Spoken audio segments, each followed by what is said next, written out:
That is not entirely correct po, Your Honor. Because under the joint circular, it shall be the responsibility of the head of the agency first to approve yung cash advance. Pangalawa, to Oo oversee yung agency-wide utilization. Pangatlo, to ensure compliance with the joint Unresponsive circular. po, And also po, inattest din po ni OBP yung unresponsive po. Ang tinatanong ko lang, hindi ba yung designated, yung SDO, si Fajarda lang at si Acosta, hindi si VP, hindi siya yung payee eh.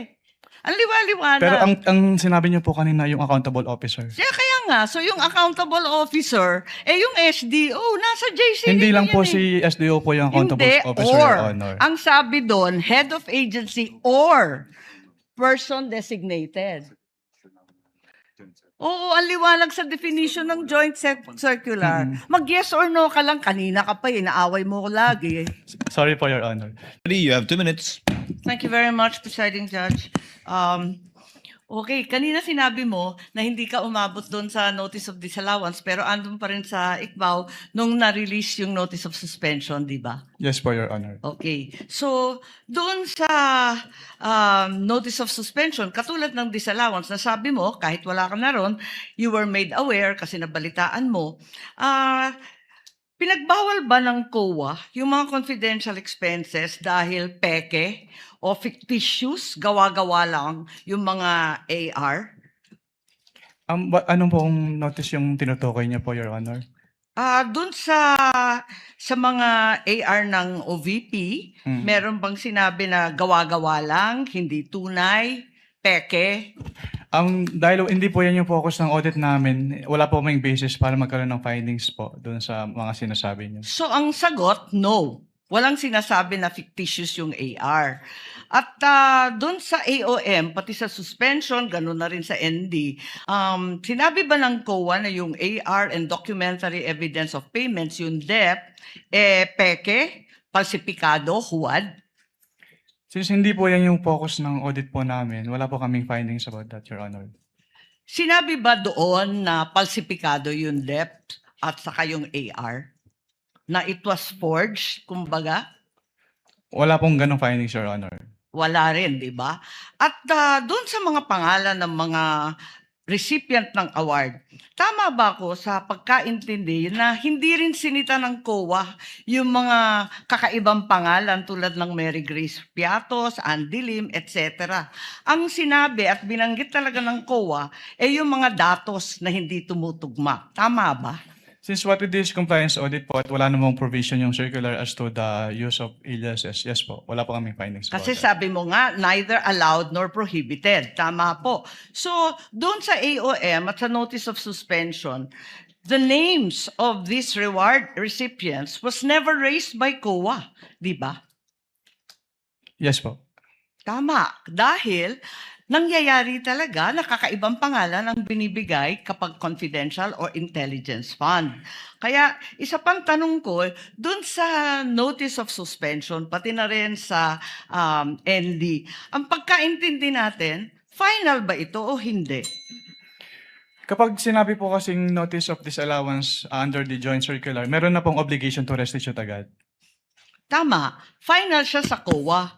Pero kahit ang desisyon ng COA, pwedeng dalhin sa Supreme Court para maging pinal na pinal. Di po ba? I-clarify ko lang po, kapag dumating na po kasi sa Supreme Court, ang tanging ground na lang po dyan ay grave abuse of discretion amounting to lack or excess of jurisdiction. So wala na pong kinalaman po yung factual matters.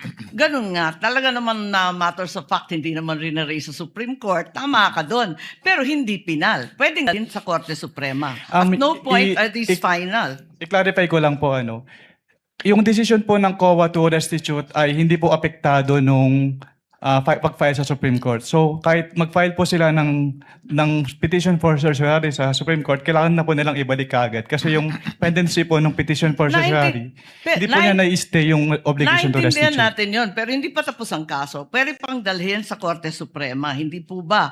At saka dun sa notice of suspension, balikan ko lang, was there a finding na ginamit sa pansarili yung mga confidential funds ng OVP? That is a presumption po under joint circular. Misappropriated ba yun? Kindly wrap up. That is a Senator presumption Judge po. Marcos. Hindi po kailangan directly sabihin kasi nagkaroon po ng presumption. Pero hindi sinabi. Sa madaling sabi, Pero dahil wala presumption talagang po siya, hindi po siya kailangan sabihin, Your Honor. Naintindihan ko, pero wala doon. Is there a COA finding na ninakaw ang confidential funds doon sa various AOMs and notice? Meron bang sinasabi doon na ninakaw? It was stolen? There is a prima facie evidence na nagamit po siya for personal use or benefit under the joint circular. Kaya nga. Kindly wrap up, Senator Judge Marcos. Yes, You're available I round am two. done, but I have questions kung may second round. There will be a round two, and I will register you, Senator Judge Marcos. Ginoong Pangulong Hukom, itutuloy ko lang yung tinatanong ko kanina dahil may nabanggit kayo ng presumption of misappropriation. Tama ba? For personal use. Based on the joint circular po, meron po. Oo, tama. Pagkatapos nun, tinitingnan ko yung joint circular at maliwanag that the presumption for misappropriation arises against the accountable officer. Di ba? Yes po. Against the accountable officer.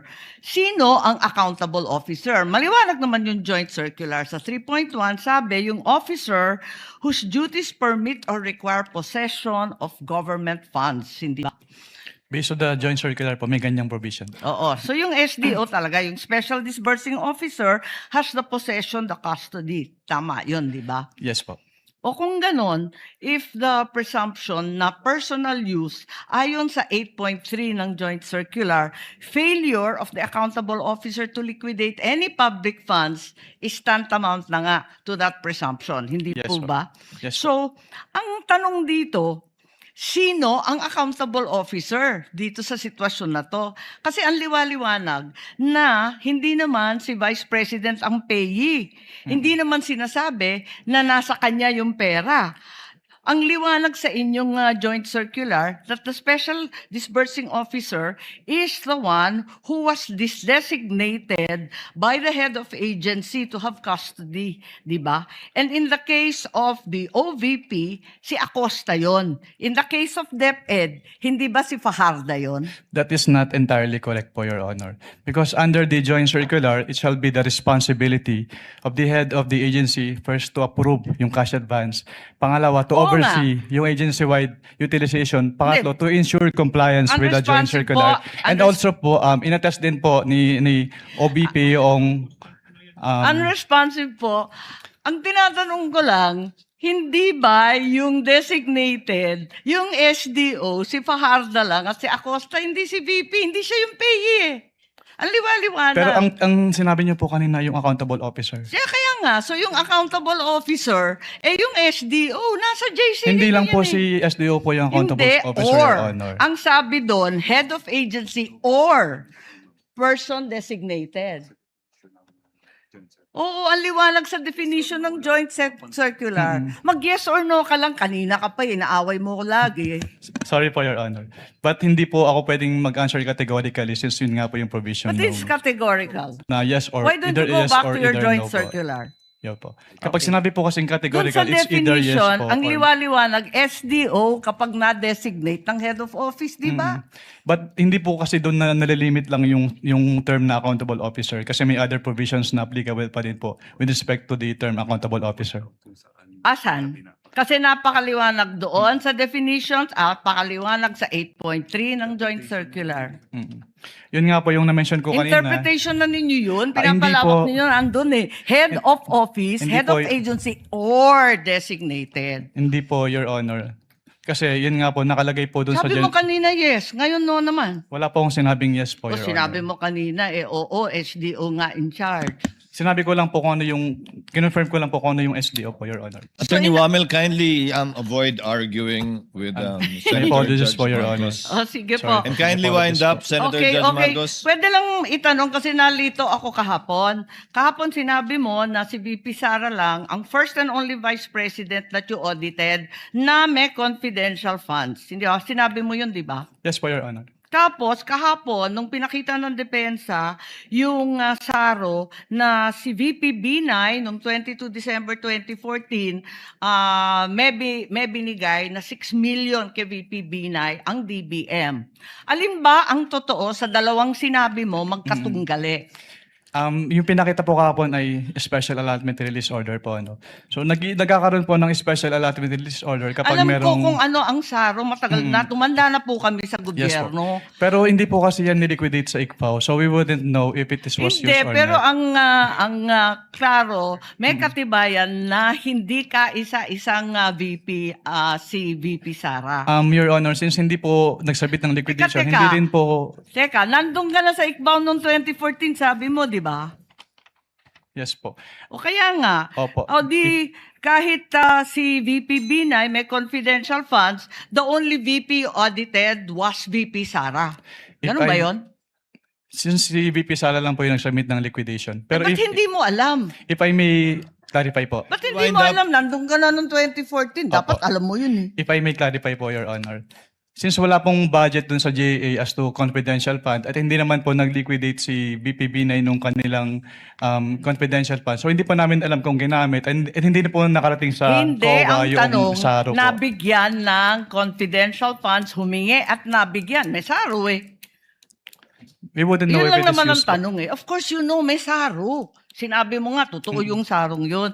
Anyway, alin ang totoo? Si VP Binay o si VP Sara? Talaga bang totoo yung dalawa o iisa lang? We don't know. Based on our records po, si VP Sara lang po yung may liquidation. So maraming we don't know ang COA? Ganun ba yun? Based on our records po, si VP Sara lang po yung nag-liquidate nung confidential fund. Eh may record nga ng SARO. Maraming salamat. Kindly wind up. Presiding Judge. Thank you, Senator Judge Marcos.